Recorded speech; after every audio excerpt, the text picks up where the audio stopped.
നാരായണ നാരായണ നാരായണ നാരായണ നാരായണ നാരായണ. സർവത്ര ഗോവിന്ദനാമസങ്കീർത്തനം. ഗോവിന്ദ ഗോവിന്ദ. വൃന്ദാരണ്യത്തിൽ വാണോരു കൃഷ്ണ, സൗന്ദര്യത്തിൻ്റെ സത്തായ കൃഷ്ണ. ഇന്ദുചൂടനും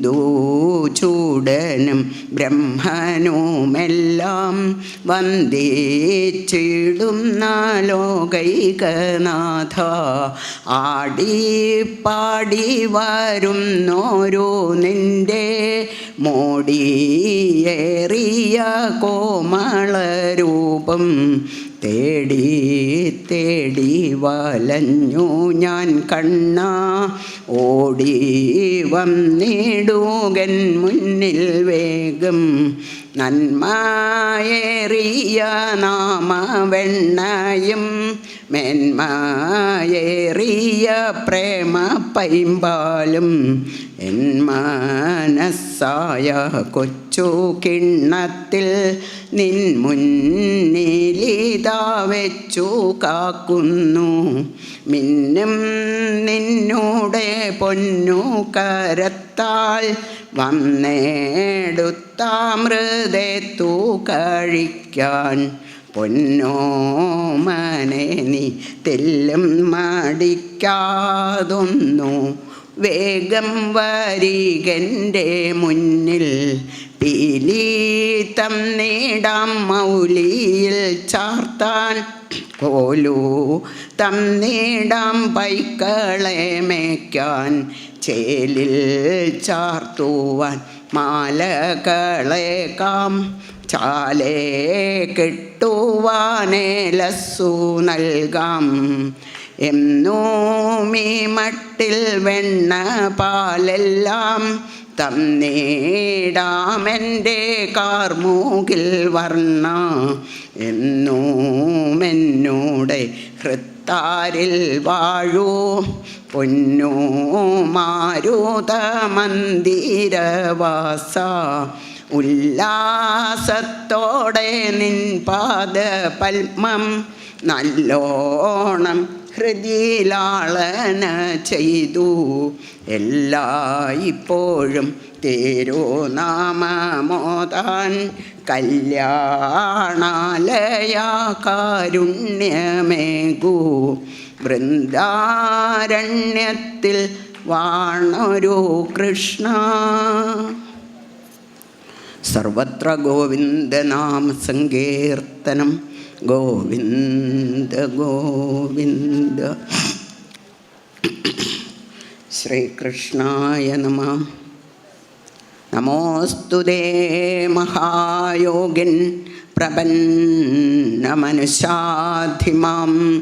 യഥാ ത്വച്ചരണാം ഭോജേ രതിസ്യാൽ അനപായിനി. ശ്രീകൃഷ്ണായ നമഃ.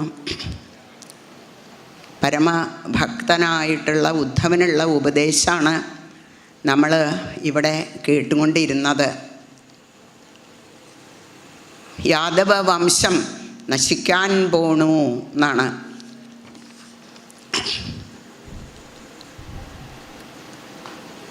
യാദവ എല്ലാം ഭൂമിയുടെ ഭാരം തീർന്നു എന്നാണ് ഭാരത യുദ്ധം കഴിഞ്ഞപ്പോൾ എല്ലാവരും വിചാരിച്ചത്. പക്ഷേ ഭഗവാൻ മാത്രം വിചാരിച്ചു ഇല്ല എന്ന്. എന്താ കാരണം? ഭൂഭാരരാജപൃതനായ ദുഭിർനിരസ്യ ഗുപ്തൈസ്വബാഹുഭിരചിന്തയത പ്രമേയ മന്യേവനേർന്നനുഗതോപ്യഗതം ഹി ഭാരം യദ്യാദവം കുലമഹോ അവിഷഹ്യമാസ്തേ നൈവാന്യത പരിഭവോസ്യ ഭവേൽ കഥഞ്ചിൽ മത്സംശ്രയസ്യ വിഭവോന്നഹനസ്യ നിത്യം അന്തക്കലിം യദുകുലസ്യ വിധായ വേണുസ്തംഭസ്യ വഹ്നിമിവ ശാന്തിമുപൈമി ധാമ.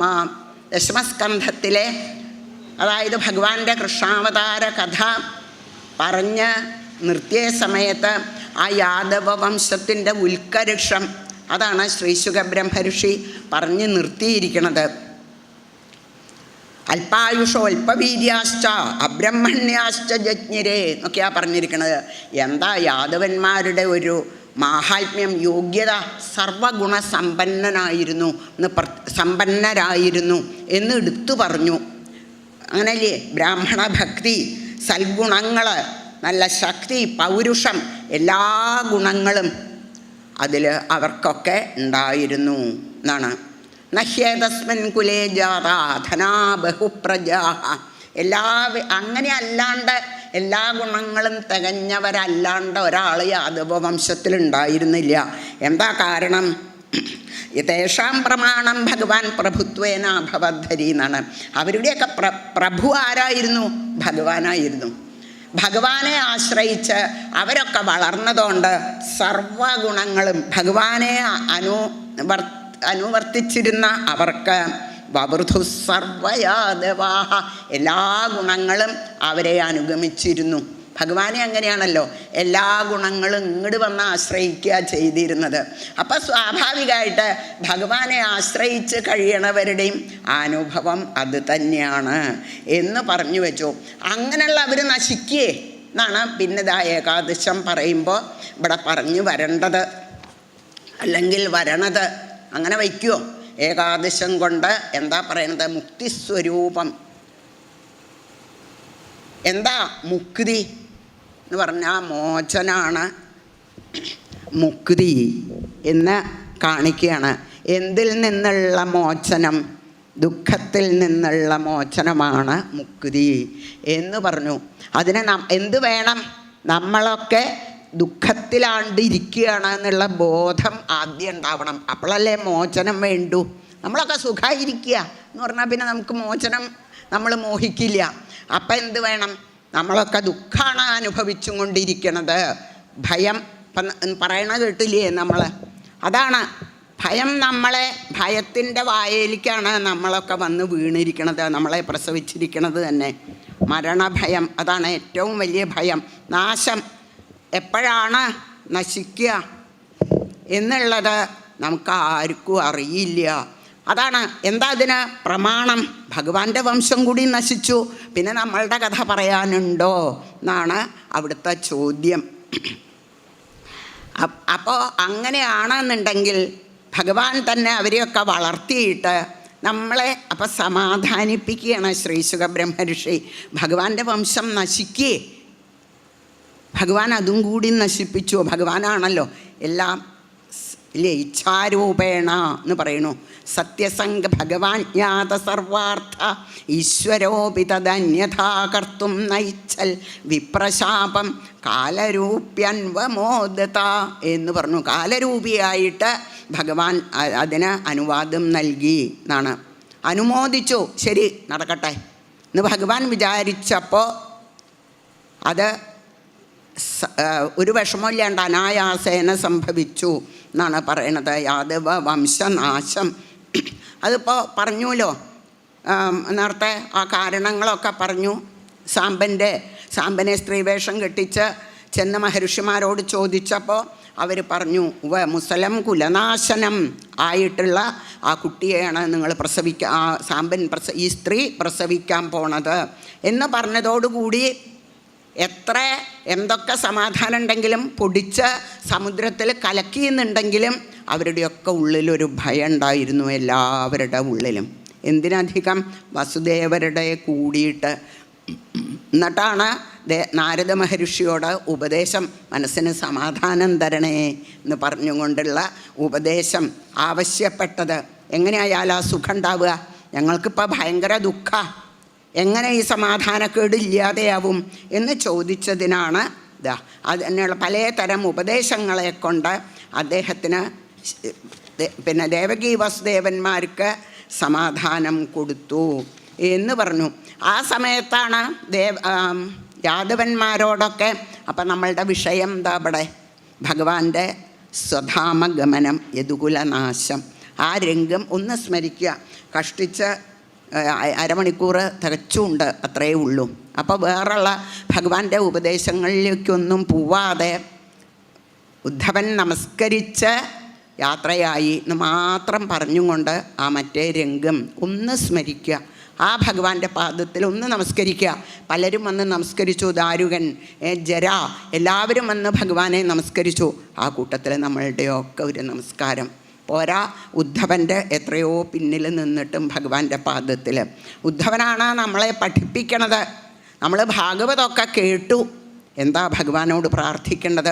ഗണപതിയുടെ സകല വിഘ്നങ്ങളും തീർത്ത് വേണ്ടതായ അനുഗ്രഹം നമുക്ക് തരണ ഗണപതിയോട്, ഭഗവാനെ മടിയിൽ വെച്ചിരിക്കുന്നതായിട്ടുള്ള മഹാഗണപതിയോട് നമ്മൾ എന്ത് പ്രാർത്ഥിക്കണം? അത് ഭാഗവതം നമുക്ക് പറഞ്ഞു തരുന്നുണ്ട്.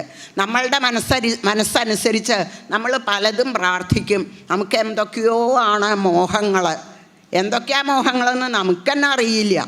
കുറച്ച് കഴിഞ്ഞാൽ നമ്മൾ വിചാരിക്കും എന്ത്, ഞാൻ ഇതേ പ്രാർത്ഥിച്ചുള്ളൂ, മറ്റേത് പ്രാർത്ഥിച്ചില്ല എന്ന് തോന്നും കുറച്ച് കഴിഞ്ഞാൽ.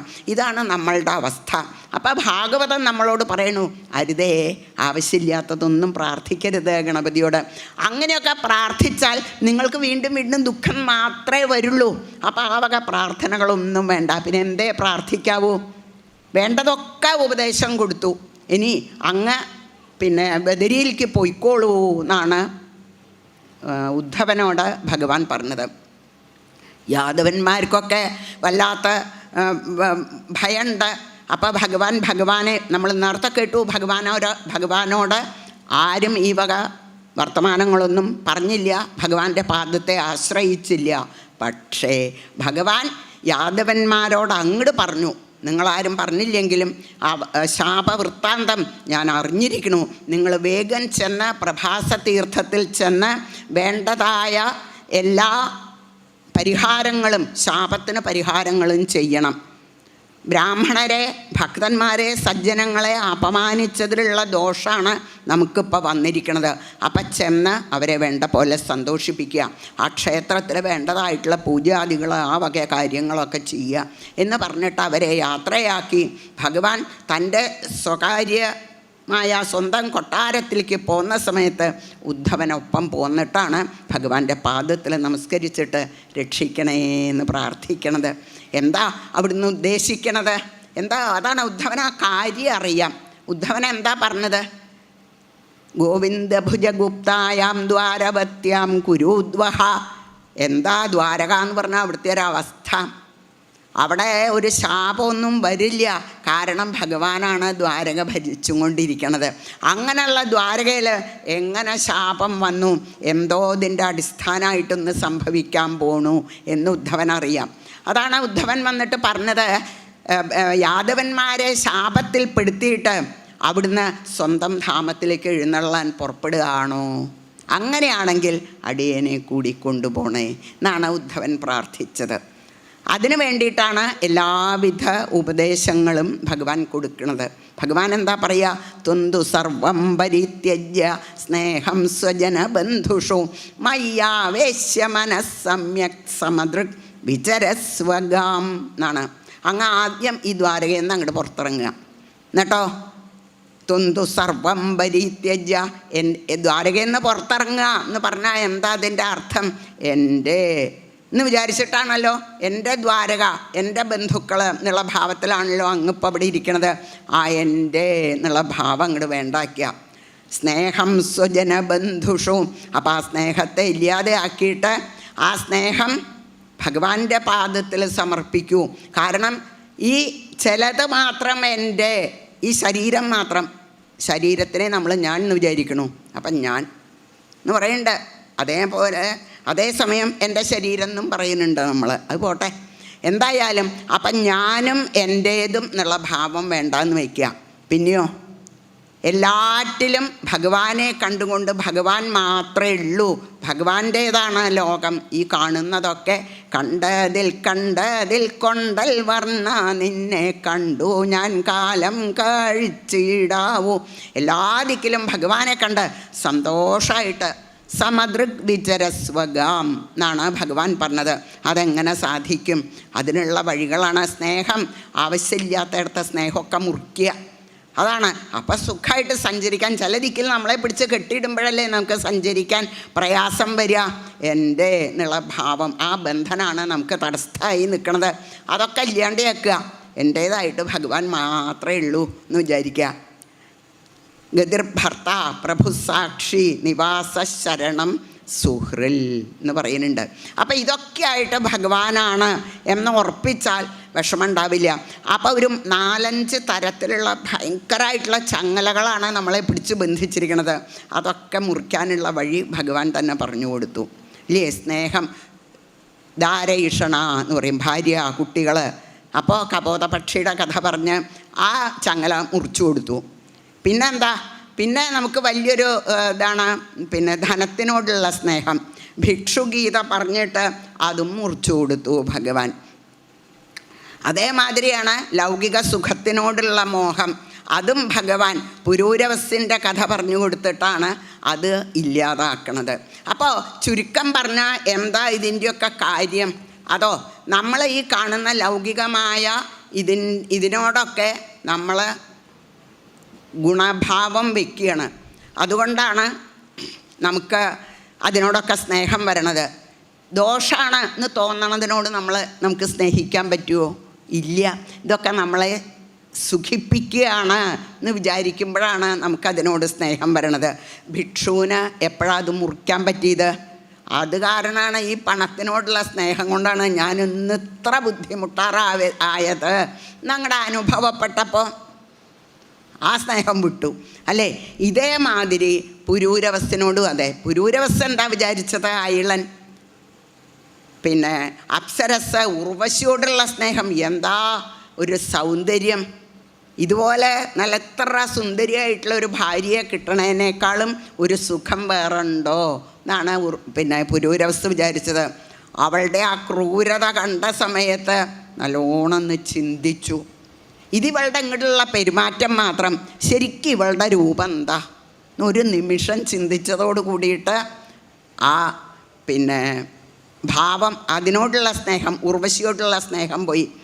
നമ്മൾ കേട്ടിട്ടില്ലേ, വില്വമംഗലം സ്വാമിയാർ കുട്ടിക്കാലത്ത് ചിന്താമണിയെ സ്നേഹിച്ച് ചിന്താമണിയുടെ ഒരു വാക്കാണ് വില്വമംഗലം സ്വാമിയാരെ സ്വാമിയാരാക്കിയത് എന്ന് കേട്ടിട്ടില്ലേ? രാത്രി ഭാര്യയുടെ ശവശരീരം പിടിച്ച് അദ്ദേഹം ചിന്താമണിയുടെ കൊട്ടാരത്തിലേക്ക് വന്നിരിക്കണു.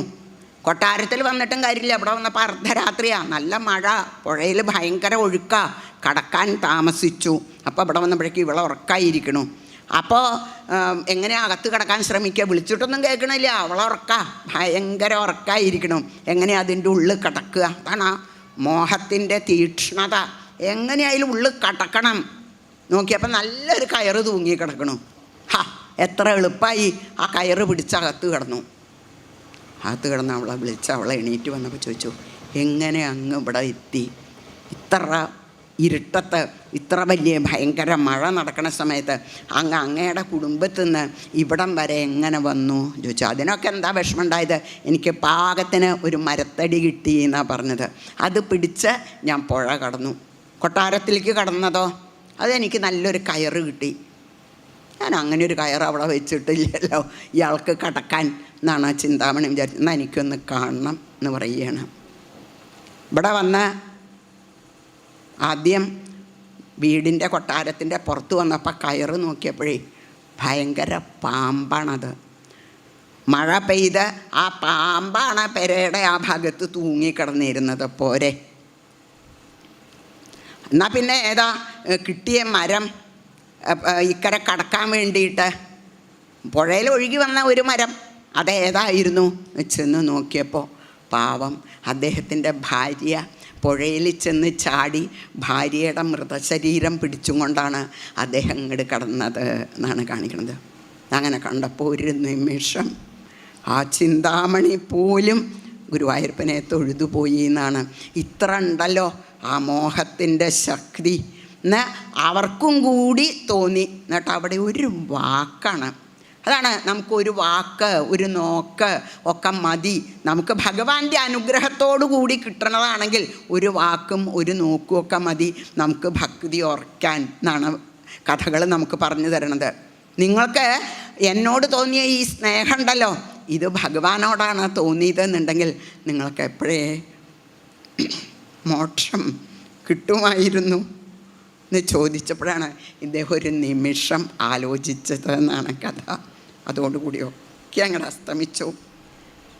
അദ്ദേഹത്തിൻ്റെ 2 കണ്ണും കുത്തിപ്പൊട്ടിച്ച് ഭഗവാനെ മാത്രം കണ്ടു നടന്നു എന്നൊക്കെയാണ് കഥ കേട്ടിരിക്കുന്നത്. എന്തായാലും അപ്പം എന്താ പറയണത്, അതാണ് ആ മോഹത്തിൻ്റെ ശക്തി. ഇത് മനസ്സിലായി. ഞാൻ ഏതൊരു ശരീരത്തിനെയാണ് മോഹിച്ചിരുന്നത്, ശരിക്കും ഈ ശരീരത്തിൻ്റെ ഉള്ളിലുള്ളത് എന്താ? ഈ പാക്കിങ് കഴിഞ്ഞിട്ടുള്ളതിന് ശേഷമല്ലേ നമ്മൾ ഈ ശരീരം കാണുള്ളൂ. ഇതിൻ്റെ ഉള്ളിലുള്ള സാധനങ്ങൾ എന്താണ് എന്നൊരു നിമിഷം അദ്ദേഹം ആലോചിച്ച സമയത്ത് അദ്ദേഹമൊക്കെ അങ്ങോട്ട് ഉപേക്ഷിച്ച് ഭഗവാനെ സേവിച്ച് ഭക്തനായി മുക്തനായി എന്നൊക്കെയുള്ള കഥയാണ് പറയണത്. അത് പറഞ്ഞു കഴിഞ്ഞതിൻ്റെ ശേഷം പിന്നെയാണ് പൂജാവിധി ഭഗവാൻ ഉപദേശിച്ചിരിക്കുന്നത്. ഉദ്ധവന് പൂജാവിധി വളരെ വിശേഷ. ഭക്തി, ജ്ഞാനം, വൈരാഗ്യം 3ഉം ഉറയ്ക്കാൻ നമ്മളുടെ ജീവിതത്തിൽ നമുക്കൊക്കെ വളരെയധികം ഉപകാരമായിട്ടുള്ളതാണ്, ഉപയോഗമായിട്ടുള്ളതാണ് പൂജാവിധി.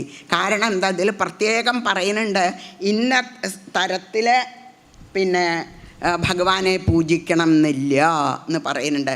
എത്ര ലളിതമായിട്ടും ഭഗവാനെ പൂജിക്കാം. ഭാവോഹി ഭവകാരണം എന്ന് പറയണില്ലേ.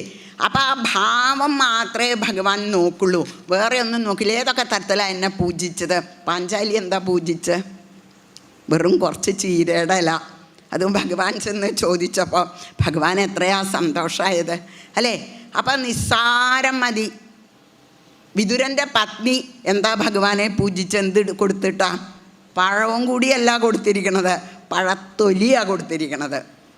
അപ്പോൾ ഭഗവാൻ എത്രയാ സന്തോഷമായത്.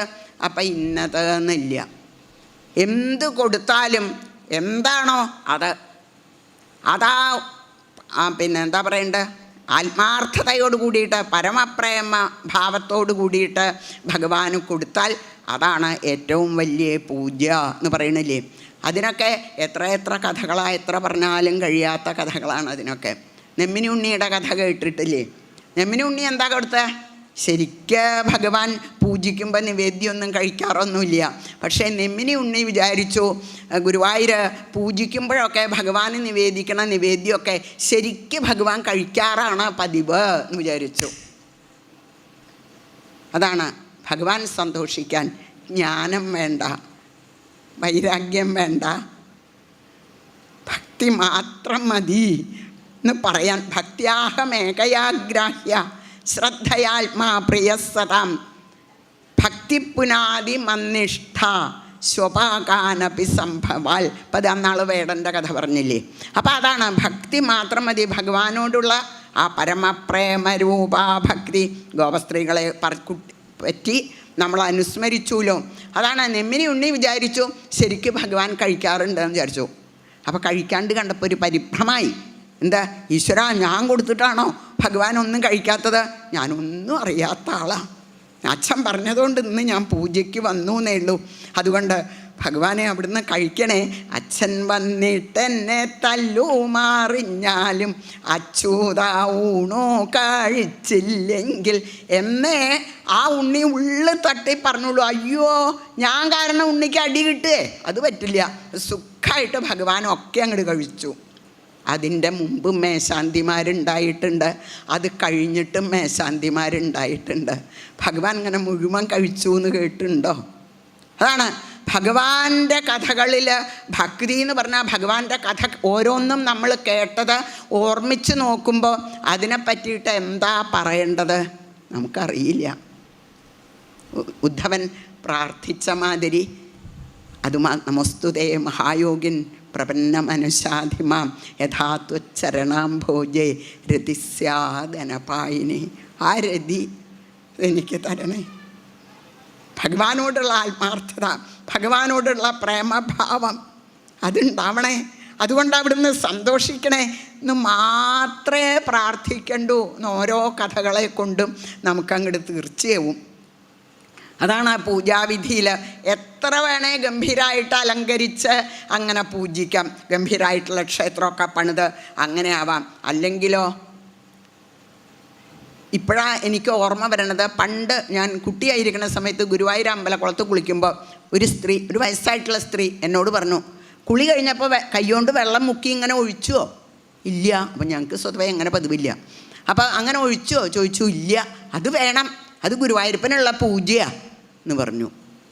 വളരെ ശരിയാ അത് പറഞ്ഞത്. നമ്മൾ കുറച്ച് വെള്ളം എടുത്തിട്ട് എന്നും കുളി കഴിഞ്ഞാൽ ഗുരുവായൂരപ്പ ഇത് അവിടത്തേക്കുള്ളതാണ് എന്ന് പറഞ്ഞിട്ട് ആദ്യം തന്നെ ഭഗവാന് കുറച്ച് കൊടുക്കുക, ഒരിത്തിരി വെള്ളം സമർപ്പിക്കുക എന്നുള്ളത് എന്തൊരു എത്ര വലിയ പൂജയത്. നമ്മൾ സൂര്യൻ ഉദിക്കുമ്പോൾ തൊഴണില്ലേ, ധ്യേയസദാ സവിതൃമണ്ഡല മധ്യവർത്തി നാരായണ സരസിജാസന സന്നിവിഷ്ട. ഒക്കെ പൂജയായിട്ട് നമ്മളുടെ ജീവിതം മാറ്റാൻ ഒരു വിഷമവും ഇല്ല ആലോചിച്ചാൽ, അല്ലേ? ഗരുഡനെ കണ്ട, ഏതോ ഒരു പക്ഷിയാ പരുന്ത് പറക്കണു, ഗരുഡനെ കണ്ട എന്ത് സാക്ഷാൽ ഭഗവാന്റെ വാഹനമായിട്ടുള്ള ഗരുഡനെ അങ്ങനെ കണ്ട് തൊഴുക എന്നുള്ളത് എത്ര സുഖമായിട്ടുള്ളതാ. എത്ര മരങ്ങളാ, അല്ലേ? ആല് മുതലായിട്ടുള്ള മരങ്ങൾ. നമ്മൾ അമ്പലത്തിൽ ചെന്ന ആലിന് പ്രദക്ഷിണം വെച്ച് തൊഴണു. ഇങ്ങനെ ഇല്ലേ, നാഗത്തിനെ കാണുമ്പോൾ നമ്മൾ തൊഴണു, പ്രദക്ഷിണം വെക്കണു. ഇങ്ങനെ ഓരോന്നും ആലോചിച്ചാൽ നമ്മളുടെ ജീവിതത്തിൽ പൂജ ചെയ്യാൻ ഒരു വിഷമവും ഇല്ല എന്ന് കാണും. അതും ഭഗവാൻ പറഞ്ഞു, ശിരോമൽപാദയോ കൃത്വ ബാഹുഭ്യാം ച പരസ്പരം പ്രപന്നം ബാഹി മാമീശ ഭീതം മൃത്യുഗ്രഹാർണവാൽ രക്ഷിക്കണേ എന്ന് മാത്രമേ ഭഗവാനോട് പ്രാർത്ഥിച്ചുള്ളൂ. അത് മറക്കരുത് എന്നാണ്. അവസാനത്തെ ആ സമർപ്പണം, മന്ത്രഹീനം ക്രിയാഹീനം ഭക്തിഹീനം മഹേശ്വര പൂജനം എല്ലാം തന്നെ ഇതുകൊണ്ട് അവിടുന്ന് സന്തോഷിക്കണേ എന്ന് പറഞ്ഞിട്ട് ഭഗവാന്റെ പാദത്തിൽ നമ്മളുടെ ശിരസ് പതുക്കനെ ഒന്ന് മുട്ടിച്ചുകൊണ്ട് ഒന്നങ്ങനെ നമസ്കരിക്കുക. അതെത്ര സുഖമായിട്ടുള്ളതാണ്. അപ്പോൾ അതും ഭഗവാൻ ഓർമ്മിച്ചു. ഇതിനൊക്കെ എത്ര വലിയൊരു ഫല. കർത്തുശ്ച സാരഥേർ ഹേതോരനുമോദിതുരേവച്ച കർമ്മണാം ഭാഗിനപ്രേത്യ ഭൂയോ ഭൂയസി തൽഫലം എന്നാണ്. അപ്പോൾ ഇവിടെ ഗംഭീരമായിട്ട് സത്രം നടന്നു. പലവർക്കും മോഹിച്ചവർക്കൊന്നും വരാൻ പറ്റിയില്ല എന്ന് വരും, സാരല്ല എന്നാണ്. എന്താ ആയിരിക്കണ ഗുരുവായൂരപ്പ മഹാഗണപതേ. അവരുടെ ഹൃദയത്തിൻ്റെ ആ വേദന അവർക്കേ അറിയുള്ളൂ, അല്ലേ? വരാൻ പറ്റിയില്ല. എന്തൊക്കെയോ വിവരങ്ങൾ പേപ്പറിലായിട്ടും വാട്സപ്പിലായിട്ടും ഒക്കെ കണ്ടു. എന്താ ചെയ്യുക, സാരല്ല, അത് മതി എന്നാണ്. ഒക്കെ നന്നായി നടന്നൂലോ, ധാരാളം മതി. എത്ര ആൾക്കാർ ഭാഗ്യം ഉണ്ടായത് അവിടെ പോവാൻ, ഒന്ന് അനുമോദിച്ചാൽ മതി എന്നാണ്. എന്നാൽ അവിടെ വന്ന് ഇതൊക്കെ കേട്ടതിൻ്റെ എല്ലാവർക്കും തുല്യ ഫലമാണ് എന്ന് പറഞ്ഞാൽ എന്താ ഭഗവാന്റെ ഒരു കാരുണ്യം. എത്ര കുറച്ച് സജ്ജനങ്ങൾ പണ്ടേ പറയും, നമ്മൾ ഒരു പാതയെ ഭഗവാന്റെ അടുത്തേക്ക് വെക്കണ്ടു, ഭഗവാൻ എത്രയോ ദൂരം നമ്മളുടെ അടുത്തേക്ക് ഇങ്ങോട്ടോടി വരണു എന്ന് പറയും. ഓരോ കഥയിലും നമുക്കത് വളരെ വ്യക്തമായിട്ട് കാണാം. പിന്നെ അതിൻ്റെ ഒപ്പം പരസ്വഭാവകർമാണി എന്ന പ്രശംസയെന്ന ഗരിഹയിൽ അത് വളരെ ശ്രദ്ധിക്കണം. ആവശ്യമില്ലാണ്ട് പരദൂഷണം പറയാണ്ടിരിക്കുക. പറഞ്ഞില്ലേ, ശബ്ദം നാമജപത്തിന് മാത്രം എഴുതി വെച്ചിട്ടുണ്ടാവും ക്ഷേത്രങ്ങളിൽ. അത് ശ്രദ്ധിച്ചാൽ വളരെ നല്ലതാണ് എന്ന് പറഞ്ഞതായിട്ടുള്ള ഉദ്ധവൻ ഭഗവാന്റെ പാദത്തിൽ നമസ്കരിച്ചും കൊണ്ട് എന്തേ പ്രാർത്ഥിച്ചുള്ളൂ?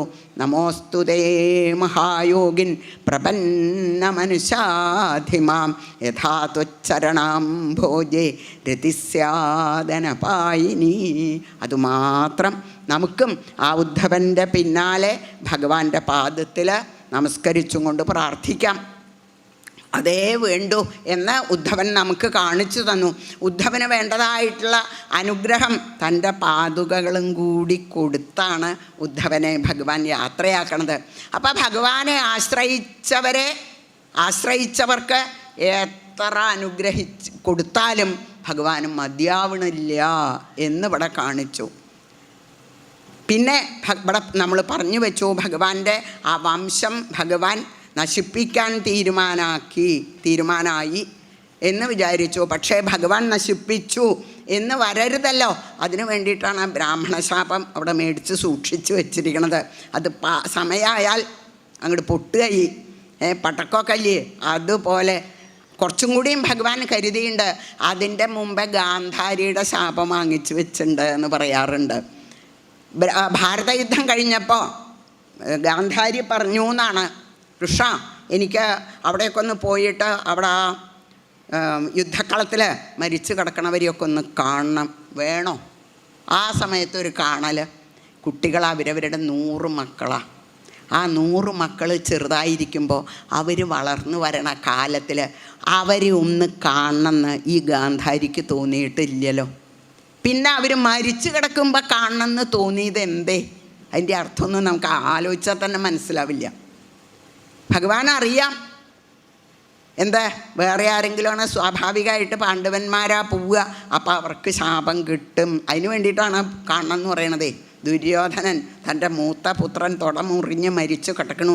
ബാക്കി 99 പേരും കണ്ടവരമ്മയ്ക്ക് സഹിക്കുമോ, ശപിക്കാണ്ടിരിക്കുമോ? ഭഗവാൻ പറഞ്ഞു, നന്നായി വരൂ, ഞാൻ കാണിച്ചു തരാം. ഗാന്ധാരിയുടെ കയ്യും പിടിച്ച് കൊണ്ടുപോയിട്ടോ ഓരോരുത്തരങ്ങനെ കിടക്കണ ആ സമയത്ത് ആ കണ്ണിൻ്റെ കെട്ടഴിച്ച് മുഴുവൻ അങ്ങനെ കണ്ടു എന്നാണ് പറയണത്. കണ്ടപ്പോഴോ നല്ല പാകമായി ശാപം ഭഗവാന് കൊടുത്തു എന്നാണ്. അതിന് വേണ്ടിയിട്ടാണ് ഭഗവാൻ കൊണ്ടുപോയതും. കൃഷ്ണനാണ് ഇതിനൊക്കെ കാരണം.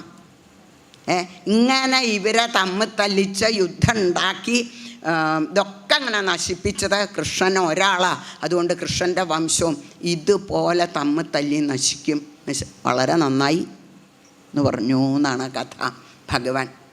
അപ്പം എന്താ, ഇത് ആദ്യമേ മേടിച്ച് സൂക്ഷിച്ചിട്ടുണ്ട്. ഇനി അതിന് വല്ല കുറവുണ്ടെങ്കിൽ ബ്രാഹ്മണരുടെ മഹർഷിമാരുടെ ശാപവും ആയപ്പോൾ പൂർണ്ണമായി. അപ്പം ശാപത്തിൽ പെടുത്തണം. അതാണ് ഉദ്ധവനും പറഞ്ഞത്. ശാപത്തിൽ പെടുത്താൻ വേണ്ടിയിട്ടാണോ ദ്വാരകയിൽ നിന്ന് പുറത്തേക്ക് കൊണ്ടുപോയത്? ദ്വാരകയിലേക്ക് ഒരു ശാപമൊന്നും ബാധിക്കില്ല. ഭഗവാനാണ് അവിടെ ശോഭിച്ചും കൊണ്ടിരിക്കുന്നത്. അപ്പം അവരെ ശാപത്തിൽ പെടുത്താൻ വേണ്ടിയിട്ടാണോ പ്രഭാസത്തിലേക്ക് പറഞ്ഞയച്ചത്? ഉദ്ധവൻ ചോദിക്കുന്നുണ്ട്. പാവം യാദവന്മാർക്ക് അതിൻ്റെ ഒന്നും അർത്ഥം മനസ്സിലായില്ല. അതാണ് ഭഗവാനെ മനസ്സിലാക്കാൻ ആർക്കാ കഴിയുക? എല്ലാവരും പ്രഭാസത്തിലേക്ക് യാത്രയായി. അവിടെ ചെന്ന് ഗംഭീരമായിട്ട് പിന്നെ ആ ഭഗവാൻ പറഞ്ഞ മാതിരി ആ പൂജകളൊക്കെ ചെയ്തു. വിധിരേഷരിഷ്ടഘ്നോ മംഗളായനമുത്തമം ദേവദ്വിജഗവാം പൂജ ഭൂതേഷു പരമോ ഭവ. ഭഗവാൻ പറഞ്ഞ മാതിരി പറയേണ്ട താമസം തേരിൽ കയറി അതിന് വേണ്ട സാധനങ്ങളൊക്കെ ആയിട്ട് എല്ലാവരും പോയിട്ട് ചക്രു പരമയാ ഭക്തിയ സർവശ്രേയോപബ്രംഹിതം എന്നാണ് യദുദേവനായിട്ടുള്ള ഭഗവാനാണ് പറഞ്ഞത്. ആ ബഹുമാനത്തോടെ ഭക്തിയോടെ പിന്നെ ആണ് അവർ എല്ലാ കർമ്മങ്ങളും ചെയ്തത്. പക്ഷേ മഹാപാനാഭിമത്താനാം വീരാണാം തൃപ്തചേതസാം ഇതൊക്കെ ചെയ്ത് കഴിഞ്ഞപ്പോഴോ അവർക്ക് വീണ്ടും അഹങ്കാരം ഉള്ളിൽ കയറി എന്നാണ്. വേണ്ടതൊക്കെ ചെയ്തു കഴിഞ്ഞു. ഇനിയിപ്പോൾ ഏത് മഹർഷിമാരുടെ ശാപ ഞങ്ങളെ ബാധിക്കുക? അതാണ് അഹങ്കാരം. ഭഗവാൻ അതും പ്രസാദമായിട്ട് കൊടുത്തിരുന്നു എന്ന് തോന്നും. കൃഷ്ണമായ വിമൂഢാനം ഭഗവാന്റെ മായ. ഭഗവാൻ അങ്ങനെ തോന്നിച്ചു ഇല്ലേ?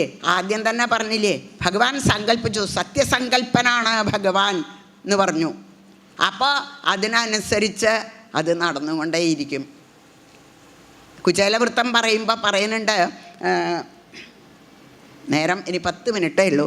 അപ്പോൾ അതിൽ ഒന്ന് ചുരുക്കിയിട്ട് അങ്ങോട്ട് പറയാം. കുചേലൻ വിചാരിക്കുന്നുണ്ട്, കുചേലനോട് പറഞ്ഞു, സുദാമാവ് നമ്മളെ ആ മഹർഷി സാന്ദീപനെ അനുഗ്രഹിച്ച രംഗം ഓർമ്മിക്കുന്നുണ്ടോ? നമുക്കൊക്കെ ഒരുപോലെ നമ്മളുടെ തലയിൽ കൈവച്ച് അദ്ദേഹം അനുഗ്രഹിച്ച ആ രംഗം ഞാൻ എന്നും ഓർമ്മിക്കുന്നുണ്ട് എന്ന് പറഞ്ഞപ്പോൾ കുചേലൻ എന്താണ് പറയണത്? അവിടുന്ന് സത്യസങ്കല്പനാണ്. അവിടുന്ന് സങ്കല്പിച്ചു, അടിയനത് കിട്ടി എന്ന് കുചേലൻ പറയുന്നുണ്ട്. അവിടെ അതാ സങ്കല്പിച്ചത്, ഇവിടെയോ? ഇവിടെ ഇതാണ് സങ്കല്പിച്ചത്. അത് കാരണം അവിടെ ഭയങ്കര യുയുധുക്രോധ സംരബ്ധ, അന്യോന്യം ഭയങ്കര യുദ്ധമായി. അവരെ പിന്നെ 4 അംഗപ്പടയോട് കൂടിയിട്ടാണ്, ചതുരംഗപ്പടയോട് കൂടിയിട്ടാണ് പോയത് എന്നാണ് പറയണത്. അപ്പോൾ പിന്നെ ഇഷ്ടം പോലെ സൈന്യങ്ങൾ, ആയുധങ്ങൾ ഒക്കെ ഉണ്ട്. അതെല്ലാം എടുത്ത് ഏട്ടൻ, അനിയൻ, അച്ഛൻ, മകൻ, അമ്മാമൻ, മരുമകൻ ഇങ്ങനെയുള്ള യാതൊരു ബന്ധവുമില്ല. അവർക്ക് അന്യോന്യം മത്സരം മാത്രമേ ഉള്ളൂ എന്നാണ്. അന്യോന്യമാസാധ്യമദാന്ധകാരിത. അഹങ്കാരം കൊണ്ട് കണ്ണ് കാണാൻ വയ്യാണ്ടേ എനിക്ക് ഞാൻ ജയിക്കണം എന്നുള്ളൊരു ഭാവം മാത്രമായി അവർക്ക്. ഇടയ്ക്കിടയ്ക്ക് ശ്രീ സുഖബ്രഹ്മർഷി പറയും, എന്ത് മുകുന്ദേന വിമോഹിതാഭൃശം. നിങ്ങളാരും തെറ്റിദ്ധരിക്കണ്ട കേട്ടോ, ഇതൊക്കെ ഭഗവാനാണ് അതിൻ്റെ പിന്നിൽ. യാദവന്മാരെ ദൂഷിക്കേണ്ട ആവശ്യമില്ല നമുക്ക്. ഭഗവാൻ സങ്കല്പിച്ചു, അത് സംഭവിച്ചു, അത്രയേ ഉള്ളൂ. ഇങ്ങനെ അന്യോന്യം യുദ്ധം ചെയ്ത് കുറച്ച് കഴിഞ്ഞപ്പോൾ ആയുധങ്ങളൊക്കെ കഴിഞ്ഞു. അപ്പം ഇനി എന്താ ചെയ്യുക? ശസ്ത്രേഷു ക്ഷീയമാണേഷു മുഷ്ടിഭിർജഹ്രുരേരകാഹ. ഇടിയായി, അത് കഴിഞ്ഞു, ഇടിക്കാൻ വയ്യാണ്ടേയി. അപ്പം എന്തായി? ഏരകപ്പുല്ല്, ആ പിന്നെ മുസലം, ഇരുമ്പൊലക്ക, രാവി പൊടിച്ച പൊടി സമുദ്രത്തിൽ കലക്കിയപ്പോൾ നമ്മൾ കേട്ടു തിരകളിൽ കൂടിയിട്ട് അത് കരക്കിലേക്ക് വന്ന് അടിഞ്ഞപ്പോൾ അത് ഏരകപ്പുല്ലായി മുളച്ചു എന്ന് കേട്ടു. അത് ഇവർ കൈകൊണ്ട് പറിക്കുമ്പോഴേക്ക് അത് വലിയ വജ്രായുധം പോലെ അത് ശക്തിയുള്ളതാവും. പിന്നെ അതുകൊണ്ടായി അവർ തമ്മിൽ അടി. അപ്പോൾ വളരെ വേഗം അവസാനിച്ചു അല്ലേ? ഒലക്കൊണ്ടുള്ള നല്ല ഇരുമ്പൊലക്കൊണ്ടുള്ള അടി തലയിലങ്ങനെ വീഴുമ്പോൾ എത്ര വേഗം കാര്യം കഴിയുക. ഇതങ്ങനെ കണ്ടു ബലരാമനും ശ്രീകൃഷ്ണനും. അവരെ ആശ്വസിപ്പിച്ചും കൊണ്ട് വന്നു. പക്ഷേ അഥതാവപി സംക്രുദ്ധ്യ ഉദ്യമ്യ കുരുനന്ദന. അതുകൊണ്ടൊന്നും കാര്യം ഉണ്ടായില്ല. ഭഗവാന്റെ നേർക്കും അവർ യുദ്ധം ചെയ്യാൻ തയ്യാറായി വന്നു. പിന്നെ ഭഗവാനും ബലരാമനും അങ്ങോട്ട് ഇടപെടേണ്ടി വന്നു എന്ന് പറയണം. ഇത്രയൊക്കെ ആയ സമയത്ത് ഭഗവാൻ ബലരാമസ്വാമിയുടെ തിരുമുഖത്തൊന്ന് നോക്കി എന്നാണ്. എന്താ അത് ഏട്ടന് മനസ്സിലായില്ലേ എന്നുള്ള ആ അർത്ഥത്തിൽ ഭഗവാൻ ആ പുഞ്ചിരി ലേശം അങ്ങനെ മുഖത്ത് ബലരാമസ്വാമിക്ക് അങ്ങനെ കാണിച്ചു കൊടുത്തു. ഭഗവാന്റെ ആ പുഞ്ചിരി നിറഞ്ഞ തിരുമുഖം കണ്ടപ്പോൾ ബലരാമസ്വാമിക്ക് കാര്യം മനസ്സിലായി. രാമസമുദ്രവേളായാം യോഗമാസ്ഥായ പൗരുഷം തത്യാജലോകം മാനുഷ്യം സംയോജ്യാത്മാനമാത്മനെ. അവിടെ ഇങ്ങനെ കണ്ണടച്ചിരുന്നതേ എല്ലാവരും കണ്ടുള്ളൂ. ആദ്യം ബലരാമനാണല്ലോ വന്നത്. ഇപ്പോഴും ആദ്യം താൻ തന്നെ അങ്ങോട്ട് പോയേക്കാം. ഭഗവാന് മെത്ത വിരിക്കുക എന്നുള്ള സങ്കല്പമാണോ അറിയില്ല. എന്തായാലും ആദ്യം ബലരാമസ്വാമി യാത്രയായി. മഹാരാജാവേ ശ്രീ ശുകബ്രഹ്മർഷി രാമനിര്യാണമാലോക്യ ഭഗവാൻ ദേവകീസുത. ഭഗവാൻ അങ്ങനെ കണ്ടു എല്ലാ കാര്യങ്ങളും. കുറച്ച് നേരം അവിടെ അങ്ങനെ നിന്ന് യാത്രയായി ആ സരസ്വതി നദിയുടെ തീരത്തു കൂടി പോയി ഒരാൾത്തറയിൽ ചെന്ന് അവിടെ അങ്ങനെ ഇരുന്നു. നിഷസാദധരോപസ്ഥേ തൂഷ്ണീമാസാദ്യ പിപ്പലം. പക്ഷേ അവിടെ ഇരുന്നതോടുകൂടി ഭഗവാന്റെ ആ രൂപത്തിന് കുറച്ചൊരു മാറ്റം വന്നു. ആ 2 തൃക്കൈകളുള്ള ഭഗവാൻ 4 തൃക്കൈകളായി. ബിഭ്രച്ച ദുർഭുജം രൂപം ഭ്രാജിഷ്ണു പ്രഭയാസ്വയാ ദിശോ വിധിമിരാ കുറുവൻ വിധൂമ ഇവ പാവക. എന്തൊരു ശോഭയാണ് അവിടെ മുഴുവൻ. ആ ഭഗവാന്റെ അതിമനോഹരമായ രൂപം, ശ്രീവത്സം എന്നുള്ള മറു, ആ നല്ല അതിമനോഹരമായിട്ടുള്ള ആ നീല നിറം, എന്താ മഞ്ഞപ്പട്ടിൻ്റെ ഒരു ഭംഗി, അതങ്ങനെ ഞെറിഞ്ഞുകൊടുത്തിട്ടുണ്ട്. പിന്നെയോ അതിമനോഹരമായിട്ടുള്ള പുഞ്ചിരി തിരുമുഖത്ത്, ആ ചുരുണ്ട ഇടതൂർന്നിട്ടുള്ള തലമുടി, അതിമനോഹരമായിട്ടുള്ള കടാക്ഷം, ആ തൃക്കണ്ണിൻ്റെ ഒരു ഭംഗി. പിന്നെ അല്ലേ ആ പിന്നെ ആടയാഭരണങ്ങൾ, ഭഗവാന്റെ എല്ലാ തരത്തിലുള്ള ആഭരണങ്ങളും അങ്ങനെ അണിഞ്ഞ്. ഇനി ആർക്കെങ്കിലും ഭഗവാനെ ഒന്നും കൂടിയും കാണണമെന്ന് മോഹമുണ്ടെങ്കിൽ അങ്ങനെയാണല്ലോ. അമ്പലത്തിലൊക്കെ പോയാൽ, അപ്പോൾ ഗുരുവായൂരൊക്കെ പോയാൽ പോരുമ്പോഴും തിരിഞ്ഞ് നോക്കിയും കൊണ്ട് തൊഴുതും കൊണ്ട് പോരണത് കാണാം. അവസാനം ഇപ്പം ഇത് തരാവാറില്ല കേട്ടോ. ഇപ്പം കിഴക്ക് ഭാഗത്ത് കൂടി പുറത്ത് കിടക്കാൻ പറ്റില്ല. പണ്ടൊക്കെ അങ്ങനെയാണ്. തൊഴുത് കിഴക്കേ നടയിൽ കൂടി പുറത്ത് കിടക്കുമ്പോൾ ആ അമ്മർപ്പടി കയറിയ ഒന്നങ്ങനെ തിരിഞ്ഞ് ഭഗവാനെ ഒന്നും കൂടിയും കാണാണ്ട് ആരും പോരാറില്ല. അപ്പം ഇതൊക്കെ അന്ന് തുടങ്ങിയതാണ്. ആർക്കെങ്കിലും ഭഗവാനെ ഒന്നും കൂടിയും കാണണമെന്നുണ്ടോ, ഇതാ വരൂ കേട്ടോ എന്ന് പറയണ പോലെയാണ്. എല്ലാവർക്കും തൻ്റെ രൂപം ഇതുവരെ തൻ്റെ കാരുണ്യം കൊണ്ട് എല്ലാവർക്കും തന്നെ കാണാറായി. ഇനിയിപ്പോൾ ഇത് മറക്കാൻ പോവുക. അപ്പോൾ ആർക്കെങ്കിലും കാണണമെന്നുണ്ടെങ്കിൽ ആയിക്കോട്ടെ എന്നുള്ള നിലയ്ക്ക് കൃത്വോരോ ദക്ഷിണേ പാദമാസീനം പങ്കജാരുണം. ആ ഇടത്തെ തൃപ്പാദം വലത്തെ തുടയിലേക്ക് അങ്ങനെ എടുത്തു വെച്ച് കുറച്ച് നേരം അങ്ങനെ ഇരുന്നപ്പോഴാണ് ആ കാട്ടാളൻ അമ്പുമായിട്ട് ഭഗവാൻ കൊടുത്ത് കൃത്യമായിട്ട് നിർത്തിയിട്ടുണ്ട്.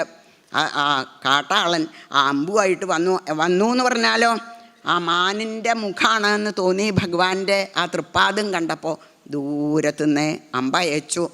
ലക്ഷ്യം തെറ്റിയില്ല. അതുകൊണ്ട് ഓടി വന്നപ്പോൾ അദ്ദേഹത്തിന് ഭഗവാന്, അതാണ് നമ്മളോടും അതാ പറയണത്, നമ്മളെന്തിനാ ജനിച്ചത് നമ്മളുടെ ലക്ഷ്യം മാറരുതേ. ഏത് വഴിക്കാ പോണത് എന്ന് ചോദ്യമില്ല. എത്ര വഴികളാ ഭഗവാനെ സേവിക്കാൻ പറഞ്ഞു തന്നിരിക്കണത്. ലക്ഷ്യം തെറ്റരുതേ എന്നാണ് ഭാഗവതം പറയണത്. ഭഗവാനെ കണ്ടപ്പോൾ പേടിയായി. കാക്കൽ വീണ് സംസ്ഥാപരാധം പറഞ്ഞു. ഞാൻ അറിയാതെ ചെയ്തു പോയതാണ്, ക്ഷമിക്കണേ, എന്നെ വേഗം ശിക്ഷിക്കണേ, ഇനി ഞാൻ ഇങ്ങനെയുള്ള പാപങ്ങൾ ചെയ്യാൻ പാടില്ല, ഇപ്പം തന്നെ വലിയൊരു മഹാപാപ ചെയ്തിരിക്കണത്, ഇനി ഞാൻ ഇങ്ങനെ ഒരു പാപം ചെയ്യാൻ പാടില്ല, എന്നെ വേഗം ശിക്ഷിക്കണേ എന്നൊക്കെ പറഞ്ഞപ്പോൾ ഭഗവാൻ എന്താ പറഞ്ഞത്? പേടിക്കണ്ട, എൻ്റെ സങ്കല്പമാണ് നീ ചെയ്തിരിക്കണത്. പിന്നെ നീ പറഞ്ഞു ശിക്ഷിക്കണമെന്ന്, ശിക്ഷിച്ചിരിക്കണു, നാട് കടത്തിയിരിക്കണു എന്നാ ഭഗവാൻ പറഞ്ഞ വാക്ക്. എങ്ങടാ? വൈകുണ്ഠത്തിലേക്ക്. ഓ, പിന്നെന്താ വേണ്ടത്? വേറെ ആർക്കും ഇപ്പം പറഞ്ഞില്ലേ, പൂതന കൊല്ലാമെന്ന പൂതനയ്ക്ക് മോക്ഷം കൊടുത്ത പോലെ ഇവിടെ ഈ ജരാന്നുള്ള കാട്ടാളന് ഉടലോടെ സ്വർഗത്ത് പോവുക എന്ന് പറയാറില്ല, അതേ രൂപത്തിലാണ് അയാൾ വിമാനത്ത് കയറിപ്പോയത്. വേറെ ഒരു അത്ഭുതം. അപ്പോഴാണ് ദാരുകൻ വന്നിരിക്കുന്നത്. ദാരുകൻ ദുഃഖത്തോടു കൂടി ഭഗവാന്റെ പാദത്തിൽ വീണ്, അവിടുത്തെ കാണാണ്ടൊരു സമാധാനം ഇല്ലല്ലോ, സമാധാനം തരണേ എന്ന് പറഞ്ഞുകൊണ്ട് ഭഗവാനോട് പ്രാർത്ഥിച്ചും കൊണ്ട് നിൽക്കുമ്പോൾ അത്ഭുതമായിട്ടുള്ള ചില കാഴ്ചകൾ കണ്ടു. എന്താ അത്? ഭഗവാന്റെ തേര്, ആയുധങ്ങൾ അതൊക്കെ മുകളിലേക്ക് ഉയർന്നങ്ങനെ പോണു. അപ്പം അത് വേറെ ഒരു അത്ഭുതം. ഇതൊക്കെ കണ്ട് അത്ഭുതമായിട്ട് നിൽക്കണ ദാരുകനോട് പറഞ്ഞു, പേടിക്കണ്ട, പോയിക്കോളൂ, ദ്വാരകയിലേക്ക് പോയിട്ട് ഗച്ഛ ദ്വാരപതിം സൂതാജ്ഞാതീനാം നിധനം ഗത നിധനം മിഥ സംഘർഷണസ്യ നിര്യാണം ബന്ധുഭ്യോ ബ്രൂഹിമദ്ദശാം. എല്ലാ വർത്തമാനങ്ങളും അങ്ങിപ്പോൾ എല്ലാ കഥകളും മനസ്സിലായില്ലേ അങ്ങക്ക്? ഇതൊക്കെ ദ്വാരകയിൽ പോയിട്ട് എല്ലാവരോടും പറയുക. പിന്നെ എല്ലാവരോടും പറയുക, ഇനി അവിടെ നിൽക്കരുത്, 7ാമത്തെ ദിവസം സമുദ്രം വന്ന് ദ്വാരക മുക്കും, അതുകൊണ്ട് അവിടെ നിൽക്കാൻ പാടില്ല. എല്ലാവരും സ്വം പരിഗ്രഹം സർവേ ആദായ പിതരൗച്ചന അർജുനേന അവിതാ സർവേ ഇന്ദ്രപ്രസ്ഥം ഗമിഷ്യഥ.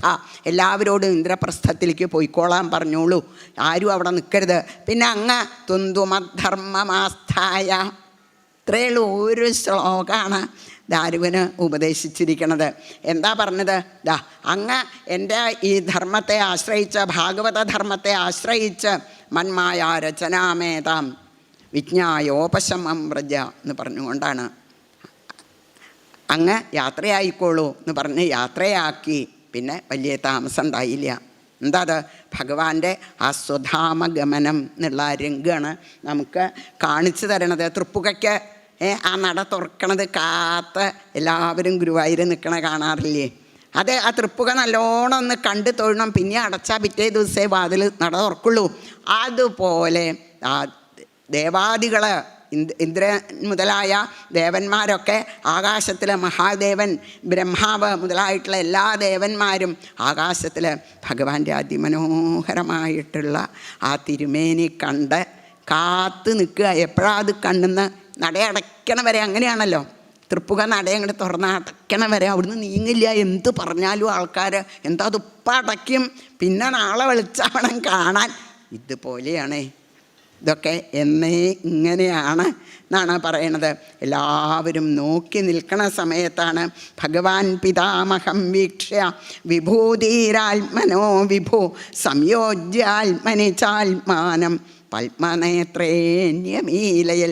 എല്ലാവരും നോക്കി നിൽക്കണ സമയത്ത് എല്ലാവരെയും മധുരമായിട്ടുള്ള കടാക്ഷം കൊണ്ട് എല്ലാവരെയും നല്ലോണം ഒന്നങ്ങനെ അനുഗ്രഹിച്ചു.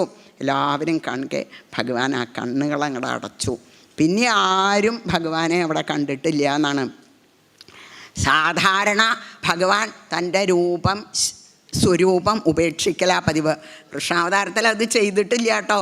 ആ രൂപത്തോടു കൂടിയിട്ടാണ് ഭഗവാൻ അന്തർധാനം ചെയ്തത് എന്ന് പ്രത്യേകം പറയണു. അതാണ് ഭഗവാൻ പിന്നെ പോയില്ലോ എന്ന് വിചാരിച്ചിട്ട് അങ്ങ് ദുഃഖിക്കൊന്നും വേണ്ട എന്ന് പ്രത്യേകിച്ച് പരീക്ഷത്തിനോട് പറയുന്നുണ്ട്. മർത്തേനയോ ഗുരുസുതം യമലോകനീതം. ഭഗവാന് കുറച്ചു കാലം കൂടി ഇവിടെ താമസിക്കണം എന്നാണോ തോന്നണത്? നിൽക്കാൻ ഒരു വിഷമമില്ല. പക്ഷേ ഭഗവാൻ വിചാരിച്ചു മതി എന്ന് വിചാരിച്ചു. വേണ്ടതൊക്കെ താൻ കലികാലത്ത്, ഇനി തന്നെ കാണാത്തതായിട്ടുള്ള ജനങ്ങളാണ് കലികാലത്ത് ഉണ്ടാവുക, അവർക്ക് വേണ്ടതൊക്കെ ചെയ്തു വെച്ചിട്ടാണ് താൻ പോണത് എന്നുള്ള ആ ഒരു അനുഗ്രഹ ഭാവത്തോട് കൂടിയിട്ട് ഇല്ലേ? പിന്നെ ഗുരുവിന് മരിച്ച പുത്രനെ കൊടുത്തു. ബ്രഹ്മാസ്ത്രത്തിൽ ദഹിച്ചതായിട്ടുള്ള അങ്ങേ ആരാ ജീവിപ്പിച്ചത്? അപ്പം എങ്ങനെ അനുഗ്രഹിക്കാനും ഭഗവാൻ ഒരു വിഷമല്ല. വിചാരിക്കേ വേണ്ടൂ, സങ്കല്പം അത് മാത്രമേ വേണ്ടൂ. ഇങ്ങനെയാണ് സങ്കല്പിച്ചത്, അതുകൊണ്ട് ഇങ്ങനെ നടന്നു. ഇത്രയേ വിചാരിക്കാനുള്ളൂ മഹാരാജാവേ എന്ന് പറഞ്ഞുകൊണ്ടാണ് നിത്യം സന്നിഹിതസ്തത്ര. ഇന്നും ദ്വാരകയിൽ ഭഗവാൻ ഉണ്ട് കേട്ടോ. വൃന്ദാവനത്തിനെ പറ്റി പറയുമ്പോൾ പറയും, ഇന്നും വൃന്ദാവനത്തിൽ ഭഗവാൻ ഉണ്ട് കേട്ടോ. അവിടെ ഉള്ളവരോട് ചെന്ന് ചോദിച്ചു നോക്കിക്കോളൂ, അവർക്കും അത് തന്നെയാണ് ആ വിശ്വാസം. അങ്ങനെയുള്ള എല്ലാ ദിക്കിലും നിറഞ്ഞ് ഇവിടെ മഹാഗണപതിയുടെ മടിയിൽ ആരായിരിക്കണത്? ശ്രീകൃഷ്ണ ഭഗവാനാണ് നമ്മളെയൊക്കെ അനുഗ്രഹിച്ചും കൊണ്ടിരിക്കണത്.